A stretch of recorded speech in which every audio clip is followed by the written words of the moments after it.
If you could have seen what I just saw with my guest tonight, you would see that this is not going to be your ordinary show, and it's going to be very interesting tonight. My name is Tom Russell. I'm your host for Life Without Limits. And before I bring on my guest, Travis Mills, I want to talk about something, and we'll get into the show as quick as we can because there's so much to go over with Travis. But you know what? I've spoken about death recently on my shows.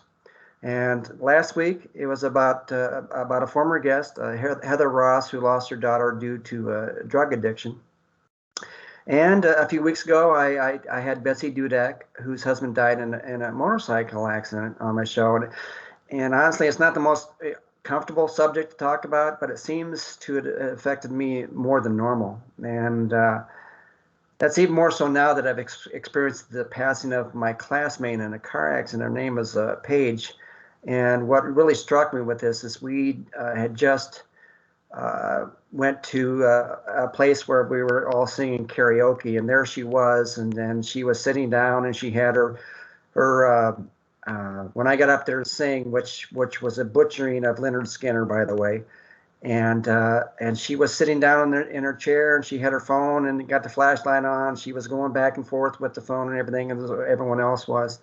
And it's just so full of life. And then less than a week later, she's gone. And it's really hard to wrap my head around that because she was someone who was so full of life and someone who just lived a lifetime of joy, and she's gone. And then a few days ago, we had let one of our cats go because of kidney failure, and she wasn't even 6 years old. And it was devastating to see her life just ebb away slowly in my wife's arms when the vet put the needle in. But, you know, I've had time to reflect on these two events, and I've come to the conclusion that both Paige and my cat, Diamond, they both lived exuding joy. They didn't exist to worry about dying. I think life is about living to the fullest, and regardless what's thrown at you, you can overcome it. And yeah, everyone gets thrown turmoil and grief from time to time, but each time that happens, you have to realize that the gift that God gives you every single day to make a difference in the world. And you may not see it in the front of your face, but there it is. It's staring right back at you. You know, you can cry about losing a loved one, and it's okay because I know I did. But just take your time because nobody should tell you how long or how deep you should grieve. But in the end, you only have one life to live. And are you going to approach your imminent demise by putting a check mark on your life board that you're not that much closer to dying, or are you going to wake up every morning enthusiastic and energized that you get to live one more day? And I think I know that it's not a tough. It shouldn't be a tough choice. And the reason I bring that up is because we're going to be talking about living tonight with Travis, because he's going to blow you away with his positivity. Now, Travis, he's a retired United States Army Staff Sergeant of the 82nd Airborne. He is a recalibrated warrior, motivational speaker, actor, author, and an advocate for veterans and amputees.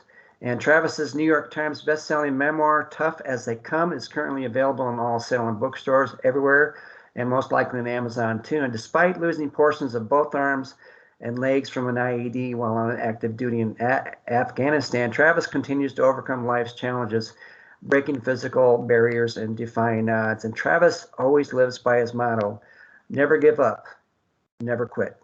So does that pretty much encompass you, Travis? I mean, you nailed it. That opening was on point. Let me tell you what. Sorry about your cat, by the way, and your friend. That's too bad. Yeah. But no, thanks for having me. You know, I just had a rough day at work, and I know we're going to talk about that a little later on. So yeah, make the most of life, you know. And that's what I do every day. Well, I've watched several. I've told you this when we first talked tonight, but I've seen so many videos of you, and I always wonder about where a person is now versus the way they were when they were growing up. The way you are now, how are you different from when you started, like in your preteen years and your pre-adult years? Well, I don't have arms and legs. That's a big change. Yeah, that's a big change. But besides that, no, I think, you know, I mean, hurt a little bit, but it, you know, from people in my past is like, oh my gosh, you're the same person. you were before. Like, this is the same person you were in high school, or same person, that I knew, whatever. And I just think that I've been able to return to being me as much as I can, because I realize the things I like don't, change to who I am. Doesn't make my makeup is not my arms and my legs. And, I was kind of always fun, goofy, just fun loving guy. And that's not going to change because of my injury. Did you want to go to college to be a football player? I did go to college to play football, and I realized I play football. You see, I didn't like school. I was not a huge fan of it. I went to classes, but I didn't really pay attention, and I just wanted to play football. And then I had this new position I played in college. I never played in high school. Like in college, I must have been good at it because I stayed the whole season, called the sideline. Yeah. In high school, I was like kicker, punter, fullback, linebacker. But they redshirted me, which you're supposed to, and I couldn't take it. And then the baseball coach asked me to play baseball at the small community college I was at, and I kind of had enough college, and I was $10,000 in debt, not knowing what I was doing there. And I decided, you know what, it's probably time for me to try something a little bit different. And I find the military, and the rest is history. I loved it. So when you decided to go in the military, did you see you're 34 now? Yeah. And we were in Afghanistan at that point, obviously. But were you worried about having to go into like a enemy territory like that when you first got in the Army? Well, that's the difference between the people that went in after 9/11 or like 9/11 to people that went in after. I knew exactly what I was going in for. Into the infantry. I was going in to be part of the 2nd Airborne Division to kick bad guys in the face and do all that. So it wasn't a question of if I was going, it was a question of when I was going. And that's kind of a luxury, really, to have that knowledge base, because, some guys signed up and were in, and all of a sudden they're going through a field exercise and they get walked up on by a commander saying, "Hey, boys, we're going to war." And I think that's more shocking than going in during wartime to the infantry knowing I'm going to war. So what was your role going into in Afghanistan? Well, I had different roles each deployment. My first deployment as a 19-year-old private, I was part of a colonel's personal security detachment, and we just like rolled around with the colonel and made sure he was protected. And it was kind of cool because I was an infantry guy, which meant I had 4 more weeks of training. That's it, 4 more weeks. But this colonel was like, "I need 3 infantry guys for my personal security detachment." I had no knowledge of anything. I'm a 19-year-old kid, but he was like, "Well, you're an infantry guy, so you're 19. Here's $6 million worth of equipment you're going to sign for, and you're now in charge of this truck. This is your truck." Sweet. Yeah, I'm like, and of course you got to like, show your bravado. You don't be like, "I don't know what I'm doing." You're like, "Yeah, I got this. No big deal. Cool. Check and Raj." So like, I had an E4 that was my gunner, and E5 driver, and I was an E2 in the driver's seat, in the shotgun seat, making the calls.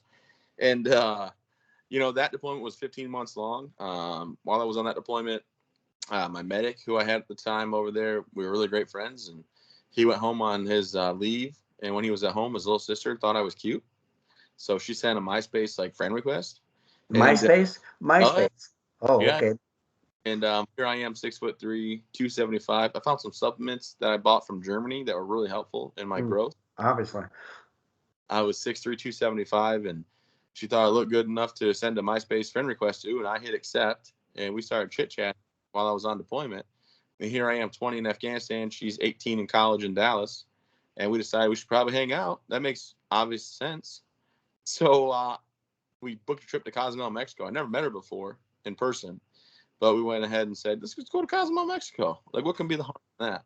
So during my 18 days of R&R on that deployment, I flew to Dallas to pick her up, and I took her to Mexico for a week, and then back to Michigan for a week. And, when we said our goodbyes, we basically had already decided we're going to get married. And then I came back and we got married. Our big wedding we had was in June on the 21st of 2008. And we really, got an apartment, got a dog, and hung out in Fort Bragg before my second. And then you had a daughter. Well, so I went on my second deployment for a year. And that deployment was with an infantry unit, and we had a lot more firefights. I threw some grenades, a lot of mixing it up and things like that. And then after the year-long deployment, where I re-enlisted. I came home, and Kelsey and I had bought a house, and then our daughter was on her way, and my daughter was born in September of 11, and then she came into the world, and I had over 2 years of combat experience, and the big Army was like, hey, look, Sergeant Mills, you can take this deployment off, this third one.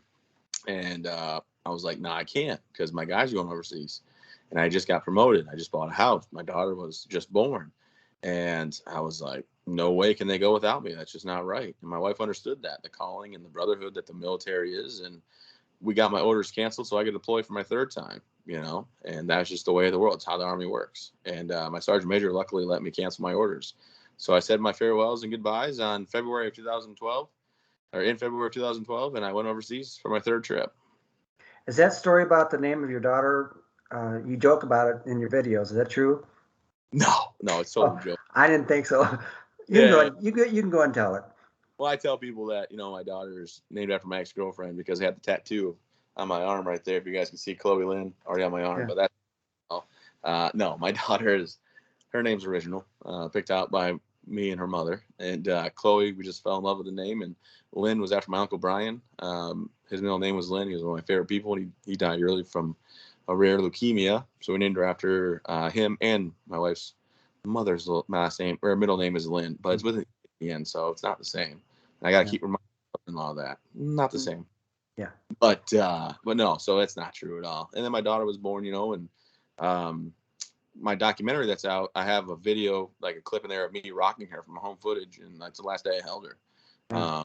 I deployed my third trip over, and a month and a half in, after firefights and long days and just constant contact with the enemy, we got a phone call from a village elder, and he asked us to come out, which is pretty typical. And we went out, and we swept the ground not once but twice, and the guy that swept the ground marked it all clear, and I came to a short halt, and I took my 120-pound backpack off, and I set it on the ground. And I always tell people, like, I was being lazy, I was needing a break, but the truth is, with the weapons squad, the weapons squad that I was in, everybody had rounds in their bags, and they had what's called pigtail, rat tail, and machine guns are belt fed, so like all the rounds are linked together in a belt, as you see people feeding them in movies. Have a tail of the rounds get laid on each other, kind of like an S, like a constant S, back and forth. And in your bag, the bottom of the rounds comes out of the right side of your bag, and the top of the rounds come out the left side. So whenever we came to a short halt and we stopped, we always linked up either 4,000 or 8,000 rounds, depending on what we were carrying that day. So in case something went off, we had all those rounds ready to rip through. And we came to a short halt, and I took my backpack off, and I set it on the ground, and underneath it was actually a bomb.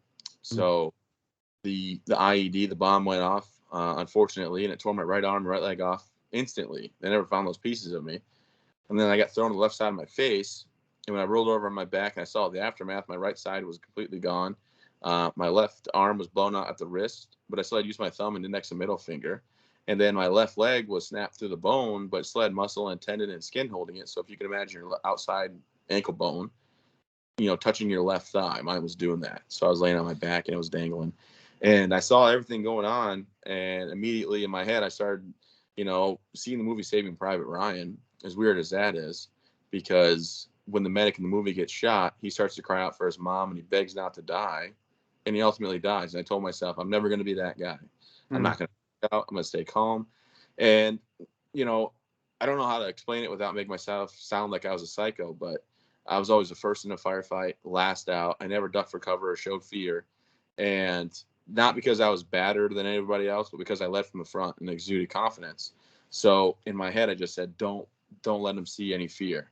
And while they started to work on me, I told my medic that was working on me, Dan Bates, and like, don't even worry about it. Go save my guys. I got guys injured. And I looked at my platoon sergeant and I was like, you're not going to save me. Like, I've seen guys die for a lot less injury, so don't even waste your time. But they, obviously, and they put tourniquets on me. Within 30 seconds, they had tourniquets on both my arms and my legs. And I didn't really know what to do with myself. So I used my left hand, what was left of it. And I radioed my lieutenant. And I said, hey, 6, this is 4. I got guys injured. I need your medic with mine. So Doc Voice from his element came over to ours to help out and worked on the other 2 guys that were injured with me, and then worked on me. So you end up, did you go to the hospital in Afghanistan, or did they fly you home? Oh, no. I had to fly right to Kandahar Hospital. And when I got to the hospital, it was me and 2 other guys. And as they were flying us on a helicopter, one guy was yelling out, and he was in pretty bad pain, which he had every right to yell out. And I was like yelling at the flight medic, hey, take your helmet off. And he wasn't listening.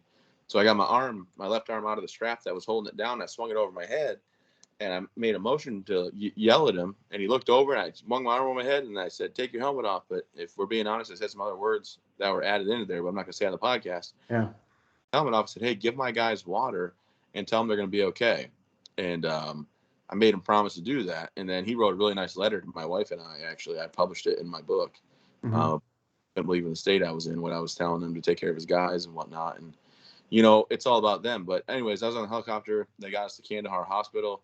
They rolled me into surgery. And as they're pushing me down the hallway, I kept trying to sit up. And the nurse kept pushing me down. And about the third time she did it, I looked at her and said, hey, quit touching me. I'm fine. Like, leave me alone. I got to get back to my guys. I just take my feet back underneath me, I told her. And she was like, look, Sergeant Mills, I don't know how you're still awake right now, but you need to go sleep. And then she pushed fluids in me and knocked me out.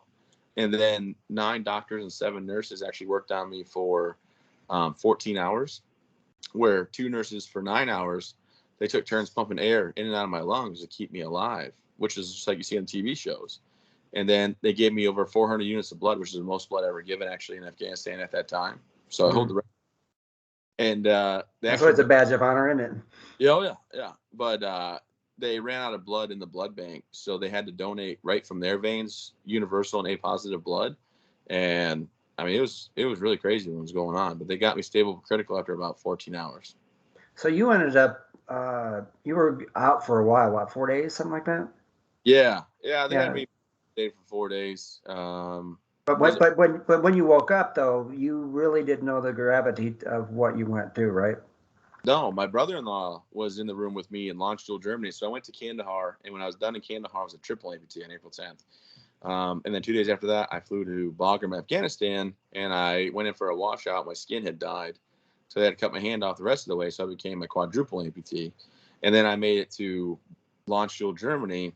And this whole time, my brother-in-law, who was in Afghanistan at the time, was traveling with me, because when you deploy, you fill out paperwork, and it's really morbid. You can be 17 years old and fill out this paperwork called a blue book, and you basically plan your funeral, right? Like, I want to be buried here. I want to be buried with this stuff in my coffin. I want to be buried, with these kind of honors, like military civilian. I want to have this music played. But the last thing is, like, who escorts your body home, if you die. And mine was my brother-in-law, just like for if anything happened to him, he was going to be the one that had me escort him home. And, my one thing, I didn't tell my wife before I deployed, I said, oh, I'm getting buried in Michigan. I said, because you'll remarry. I'm not getting buried by myself somewhere, because, she's only 23 when I deploy. Like, you'll get remarried. So she was pretty upset when she found that I did that. Yeah. But anyway, so no, they woke me up on the April 14th, which the was your birthday? Was Josh. Yeah, my birthday. And when I talked to Josh, my brother-in-law, I asked him, my soldiers, how are they doing? And he told me. And then I said, am I paralyzed? And he said, no. And then I said, you don't got to lie to me. I can't put my fingers and toes. Tell me the truth. Am I paralyzed? And Josh was like, you're not paralyzed, but you don't have them anymore. And just told me straight up. So, I was like, oh, okay. And then I ignored everybody, doctors, nurses, Josh. They all asked questions, and I had my own questions in my head, right? Like, am I a bad person? Does God hate me? What did I do wrong in life to deserve this? The ones that really were swirling around were like, how can I still be a husband and a father? And, I'm not embarrassed to admit it, but the biggest question I had was, why didn't I just die? Like, how is this going to be better? This is brutal. Like, why would I want to be a burden? Here I am sitting there on my birthday, and I woke up my 25th birthday, and I'm like, I'm a 25 baby, right? Someone's got to feed me. Someone's got to change me. Someone's got to dress me. Like, who would want that? And I ignored everybody, like I said. And then finally Josh chimes in. You got to call your parents and your wife. So I did. I called my wife, and the only thing I said to her was, hey, what's up? I'm fine. Love you. Bye. Didn't have a conversation. I didn't want to. And I called my parents, and about the same conversation happened. And my mom yelled, happy birthday, before I hung the phone. And, that. I didn't want to talk to anybody. So when did you meet up with your wife then? 3 days after that, we made it to Walter Reed on the 17th. And when she came out to see me for the first time, she ran up, and the doctor stopped her and said, Mrs. Mills, his right leg ripped open, his suture split. So we have to cut 2 inches off his right leg, or he's going to bleed out and die. And Mm. the board said that she was now in charge of my medical care, so she had to authorize this surgery. And she authorized it, and it was really weird for her. And the next day I saw her on the 18th when she came in, and I told her, look, you don't got to do this. Like, you're 23. We have a 6-month-old. Like, financially, whatever I have is yours, house, cars, any money saved up, and whatever I make from here on out, I'll make sure I take care of you and Chloe forever. But this isn't life I would choose for you. And she was a little bit offended about that, and then she said, I thought about it, but like, I really want handicap parking. So Yeah. I wonder if she actually said that, because you say it in a lot of your videos. Yeah. No, she was just she was more offended about it, and she's like, "We'll get through this together." So then I had to, shift gears from, "Oh, this sucks, why this happened," to sorry, sorry about that. Hope you guys can That's hear okay. Yeah, you're good. But I had to shift gears of why this happened to, okay, it happened, it sucks, but now I got to get better because my wife's going to stay by my side. My daughter is 6 months old. I got to be her dad. So we're going to just push through and figure out how to fight through this and get going. Now, what I find interesting about you, Travis, is, you hear a lot of this happening. You went through a traumatic event in your life, obviously, and a lot of people, a lot of vets who go through the situation, it's years and years and years of this the depression. But you kind of turned this around relatively quick. How did you end up doing that? It's probably not the right weight to put on my daughter's shoulders, and I don't ever like, make her feel like bad, or she has to like, carry herself a different way. But it's all my daughter. It's definitely all my little girl, because she was there with me, and I was like, well, that's still my daughter. That's still my little girl. So I got to get better for her, and she'll see me fail at something. She'll see me fall down, but she'll always see me get back up and always try. And the only one time I ever talked to my mother sternly, right? My daughter and my wife came in to visit me, and I was sleeping, and they left, and I woke up and I said, "Oh, hey, Mom, when's Kelsey and Chloe coming?" And my mom's like, "Oh, well, they already came by, but you were sleeping, so we just let you sleep." And I looked at my mom and I said, "No, no, no, no, no, no, never again. Don't you ever let that happen. Like, this is Chloe, is the only reason this is worth getting better." I said, "So if she comes, I'm up. That's it." And I don't. That doesn't sound very stern, but you understand. Like, my mom's on a pedestal. Yeah. Everyone makes fun of me, actually. They're like, my wife's always like, "Sherry, what's it like on that pedestal?" And my mom's always like, "I just hope I don't fall off. It's so high." Yeah, that's good. That's good. Now, you also said in a few videos was about a guy who came in who was he a quadruple amputee? Can you tell that story? Yeah. So, when you're sitting there and you wonder, like, how am I even going to do this? And then, randomly, like, sorry to pop my ears. Randomly, the guy, like, walks in my room, and he's got no arms and legs and prosthetics. And he's like, "Hey, man, welcome to the club." And I was like, I don't want to be in your club, buddy." He goes, "Kind of late now, don't you think?" And I was like, "Ooh, you got me there." And he's like, nice. I'm a retired corporal from the Marine Corps. I saw your story. They reached out here at the hospital for me to come talk to you. And I live in Missouri, so I flew in to tell you that, you know what? You're not, God does not hate you. Nothing you did in life made you deserve this. And you were in the best place for you. You're going to walk, drive, feed yourself. Everything you think you can't do, you'll do.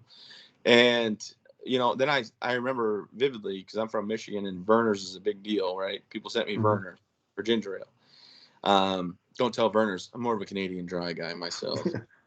Okay. But I promise I won't say anything. Verner's just so sweet. It's so sweet. But everybody knows you get sick, you get Verner's and saltine crackers if you're in Michigan. That's all there is to it. But I said, "Hey, you want a ginger ale?" And he thought I asked him to get me a ginger ale. And this man bent down on one prosthetic leg and then another, and then reached under, grabbed out a Verner's from the thing, and stood back up, walked over. And as I was saying, like, in the middle of, like, "Hey, no, I was seeing if you wanted one. I was seeing if," and I was like, "How did you do that?" He said, "Like I said, you are going to be fine. Trust me." And right then it was like a shockwave. Like, okay, well, now that I've seen it can be done, I just have to go after it and get it, because that's all there is to it. There's no, well, I wonder if it can be done, because I'm watching a guy literally in front of me show me that he's done this. And I was just like, all right, it's time to go. And luckily, like, two things that day went through my head. Number one, I'm not alone in this. I have someone that I can lean on and reach out to and ask questions. And number two, it's probably a super easy and speedy recovery, because, he's a Marine, and they're so dumb, but he figured it out. They're like, if he can figure it out, anybody can, But no, I'm just kidding, obviously. But Yeah. So fortunate to have Todd come in and do that for me. And then, I made it a point to go do that for everybody else. I became known as the mayor of Building 62, where everybody lived at. Chloe and I would strap in my wheelchair every night. I'd give my wife like an hour or two break, and Chloe would buckle into my wheelchair, and we just go room to room. And we go meet people and say hi and check in and do all that stuff. I've, you always hear about stories with vets who return, whether it's from, an accident, and in your case, a big accident, or just mentally.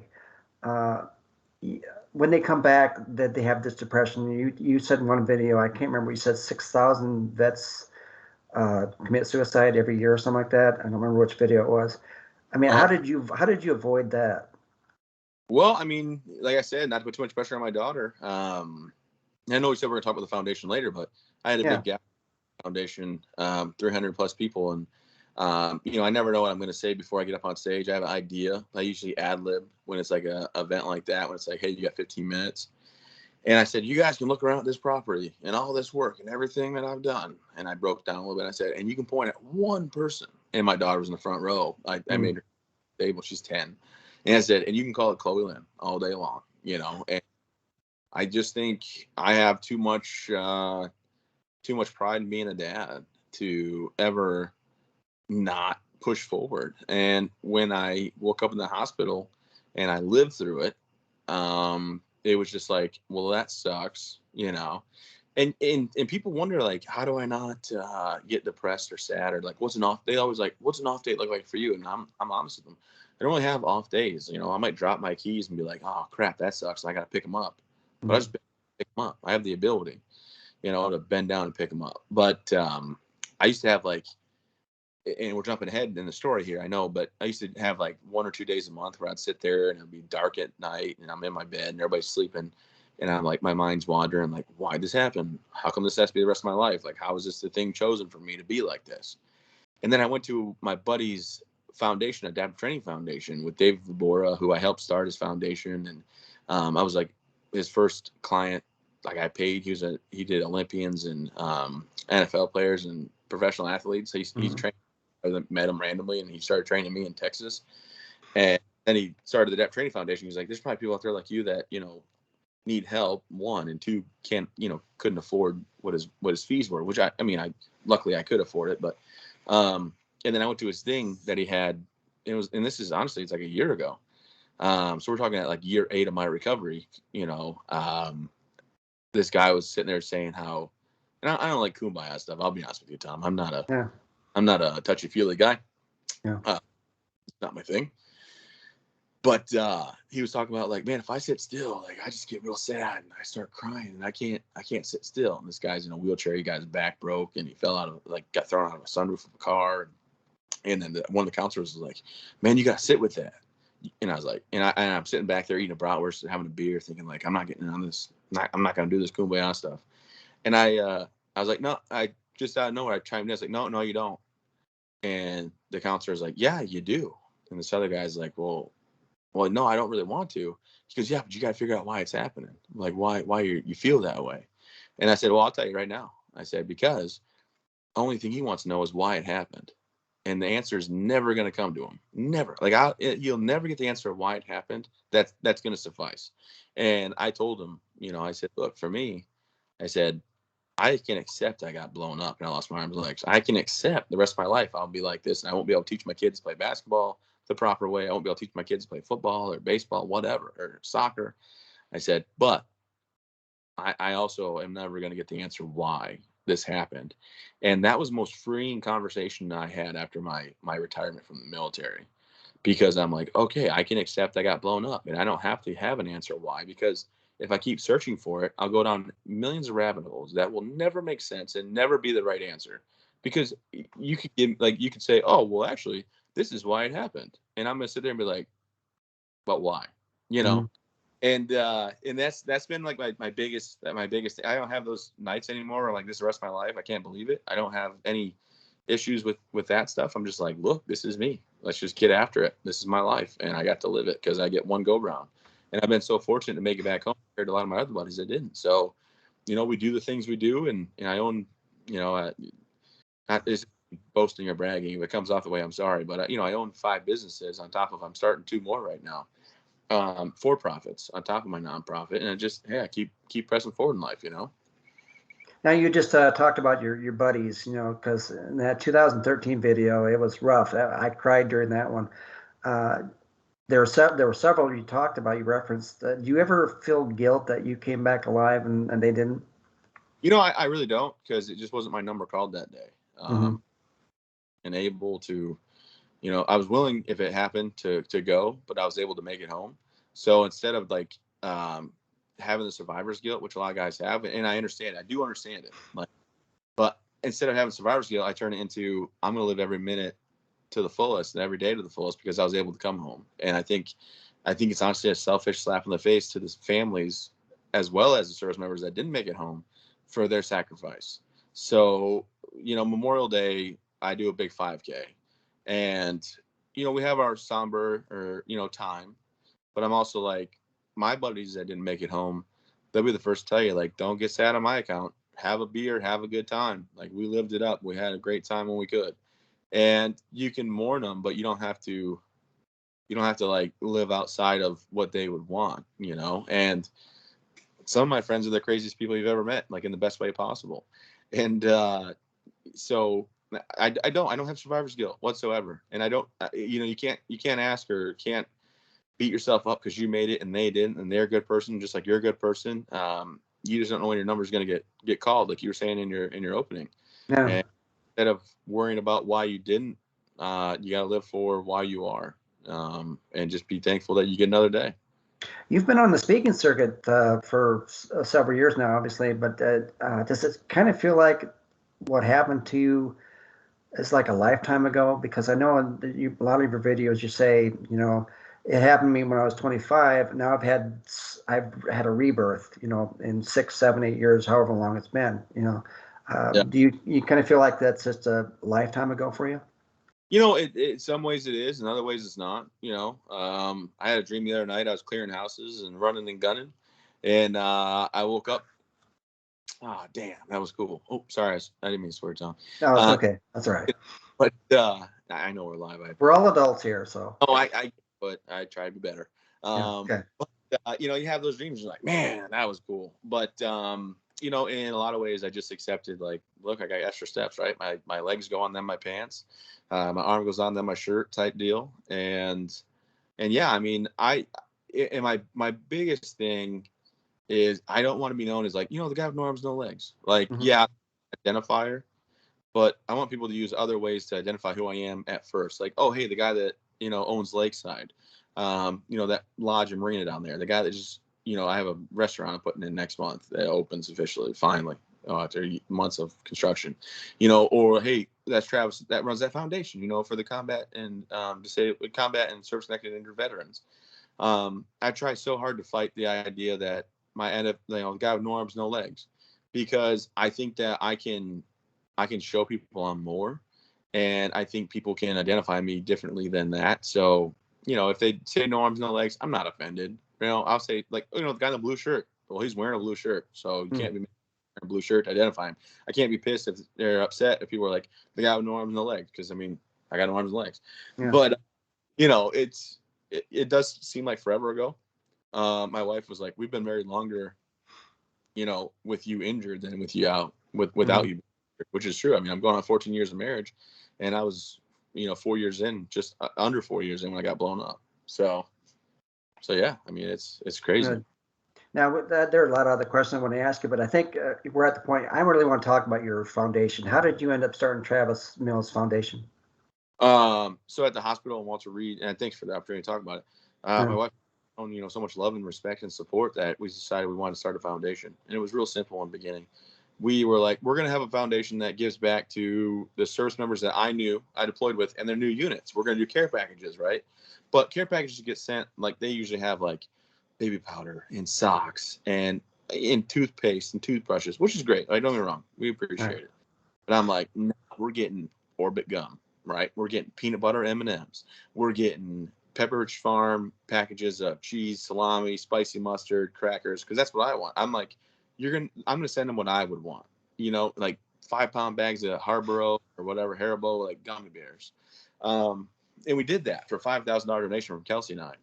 But then we went on all these cool trips where I learned how to do really awesome stuff: downhill mountain biking, snowboarding, mono skiing, whitewater rafting, things I could still do. And here I am, going down a river, and I'm paddling and I'm rowing and I'm doing all this stuff. And I'm like, man, I can still be active with my family.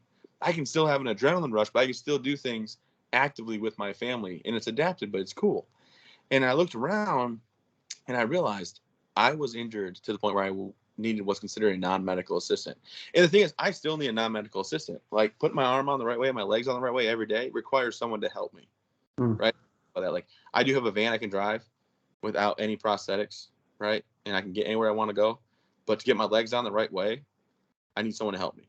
Right. So it's like my day. I'm so grateful that I have someone to help me, but it's also, I hate the 3 minutes of the day that I have. Yeah.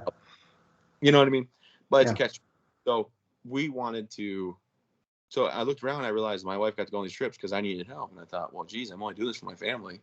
So let's bring some families together. And we're moving to Maine. My wife's from Texas and Maine, and I'm from Michigan, and her family's all from here. And I thought, if we're really going to have a chance, Kelsey and I, and make a go at, staying together, like, we're going to need help with the kids. We always knew we wanted another child. So, our son, we have a 4-year-old little boy named Dax after the medics, Daniel and Alexander. But I knew family was a huge piece. And my mom and dad moved to Maine for a while, and they spend really about 4 to 6, maybe 8 months a year in Maine. They're coming in tomorrow, actually. So I'm really close to my parents as well. And Kelsey, my mom and dad, get along better than my mom and dad and I get along, probably. It's really sad. But so we thought, let's bring some families to Maine and see how it goes. And we went ahead and we did this proof of concept week with some families, 2 double-leg amputee families, another quad like myself, and a single leg, and there were families that we knew, and it went so well that we thought we have something.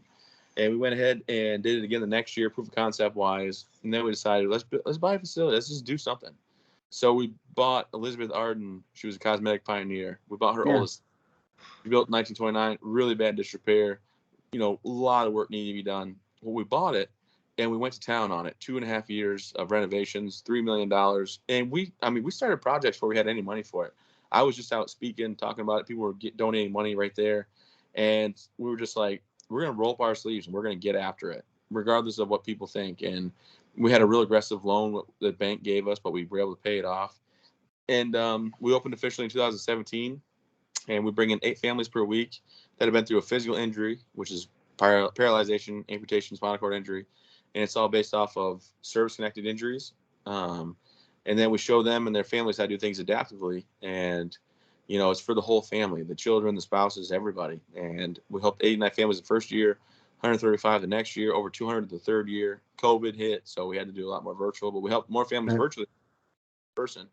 And then this year we went back to programming, and then we just broke ground on a $6 million building that will be complete next summer. And we'll be able to run, hopefully 42 weeks out of the year. And as I was speaking, I kept getting asked about post-traumatic stress, and I don't have any issues from shooting people or whatever. Like, doesn't bother me. I don't lose sleep over it. So I don't have post-traumatic stress, but I know it's a real issue. So we partnered with a program called Warrior Path Program. And it's one of the best in the nation for post-traumatic growth. And it's free to anybody. So all your listeners out there, if you have yourself or a loved one, first responder or combat veteran, and first responder is huge, right? Mm-hmm. So first or combat veteran going through something, have them check out TravisMillsFoundation.org, Warrior Path. And it's not a family thing, but it's for the person going through it. And it's like I said, one of the best in the nation. And we started that program too, that partnership. And it's been going really, really well. So is that like 18? Did I see it here right? 18 months? The Warrior Path?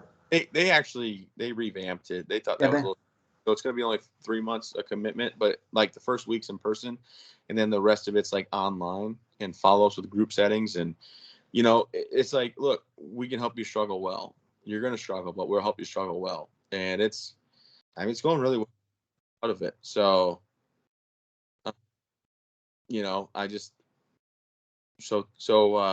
that's what we're doing. We're just grateful to have the opportunity to keep pushing forward and do that. What I find fascinating about the Travis Mills Foundation and the facilities and you have all there, you do it for the whole family, because I think that's real important, because if the family, it doesn't just happen to the vet, it happens to the family as well. Talk about that a little bit.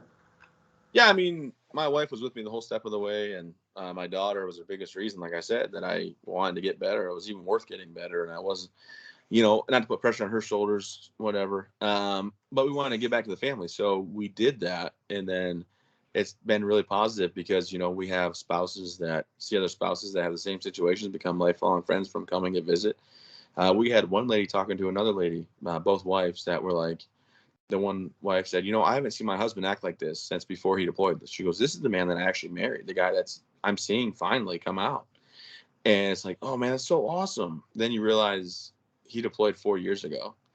So he hasn't acted like the man she married since 4 years prior, getting blown up and coming.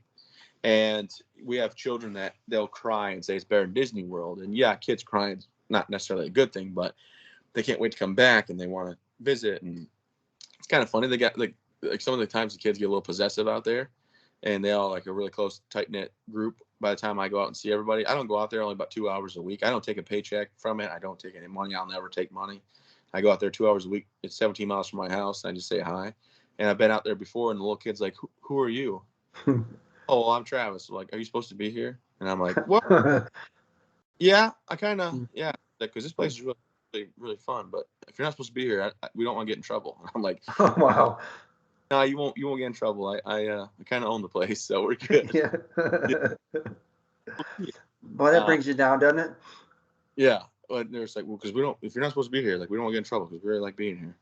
And and my daughter, she'll go out there and hang out with some of the kids or whatever, and they do the ropes course that Mike Rowe built us. She can go she flies through it. She goes out there and says, "Oh yeah, check this out," And I've done ropes courses before. That's fun. Yeah, we have people in wheelchairs that can do it. We have people like missing limbs that do it, and it's funny. These wonderful people that come, they put us on pedestals, and Kelsey and I are just as down to earth, everyday people as you've ever met. I don't want to be put on a special platform or anything like that. So my wife goes out and she helps with the ropes course, but my wife hates the limelight, like interviews, not her thing. No way, she live it. So she goes out there, and this one wife falls off the ropes course and has to get rescued, right? And it's not they call it rescue. Like if you fall, you have to get lowered to the ground. Right. So rescued her and stuff. Lady's like sweating, panting, real heavy, and she goes, "Oh my gosh, so embarrassing." She goes, and she looks at my program director Kelly, or my chief operating officer now, Kelly. She got a promotion, and she goes, "Isn't Travis and Kelsey coming out today?" And Kelly goes, "Yep." She goes, "Oh geez, I'm so glad they didn't see me like that. Geez, what? That'd be embarrassing." And Kelly looks at her and goes, "That's Kelsey right there." And she goes, "You're not. Oh, I'm so sorry." And Kelsey's like, "Whoa, what? Like, what are you like? We're regular everyday people. Like, we're not fancy. Like, we're not special, And it's neat because when they realize like we're just regular people just trying to do good, it means that it just means the world to me that we're able to just show like, look, we're just like everybody else, average, that just thought we could do a little bit more. I saw that video about the house that was built for you, dedication from the Gary Sinise Foundation. How'd that come about? He builds houses for veterans that are injured, like in my situation. And he came in to see me in the hospital and told me he's going to build me a house. And I was very prideful. And I said, "Oh, no, sir, I have a house in North Carolina. It's okay. Like, I'll be all right."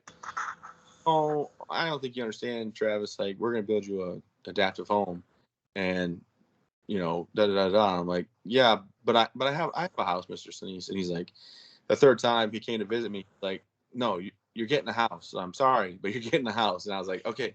And, I think not that I didn't believe him, but I was just like, there's probably somebody worse off that needs it, and I don't know, I became really good friends with him, and he's actually coming on my podcast. I'm starting a new podcast this week. Well, good for you. Those are fun. Yeah, he's one of my first guests on there. So it's called American Heroes. But anyway, he's gonna be one of my first guests. And I always tell people, yeah, I'm friends with Garrison. I could text him right now. I got his number. No big. Don't treat me any different or anything. Mm-hmm. But just a great guy, down to earth, as humble as can be. And he's quite the famous actor. A little bit, yeah. Yeah, and he He's doesn't done a few things. even play it off. He's just like, yeah, hey, how's it going? How's the family? Here's, I know it's his family's daughters and son-in-laws and stuff like that. His wife. So I've just been fortunate to have a friendship with him. One of the things that actually a lot of videos that I've saw, I sorry if I'm referencing all the videos, but like I told you before, I was just like digesting it as much as I could. But a lot of the biggest message that you come across are two things that you always talk about. You know what I'm talking about here? My life lessons that I was Yeah, your life lessons. Yeah. Yeah. So, I have a slogan, which is never give up, never quit. And that's Right. what started when I was like getting better in the hospital. I was doing sit-ups one day and there's a video of it. And the nurse, not the nurse, she was an occupational therapist. And she was like, hey, do you want to take a break? And I'm like, no, I'm never going to stop. Like, I don't need a break. I never need a break. I'm never going to quit.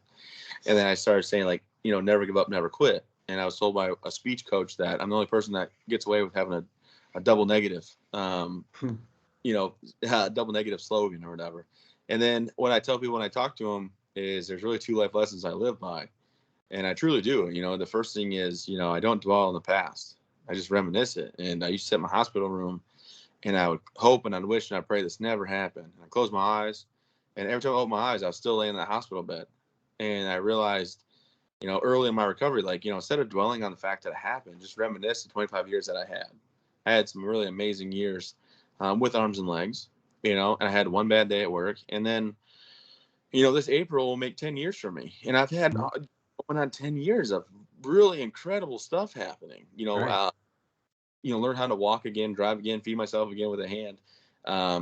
My wife and I stayed together through like some of the roughest times that a marriage can go through.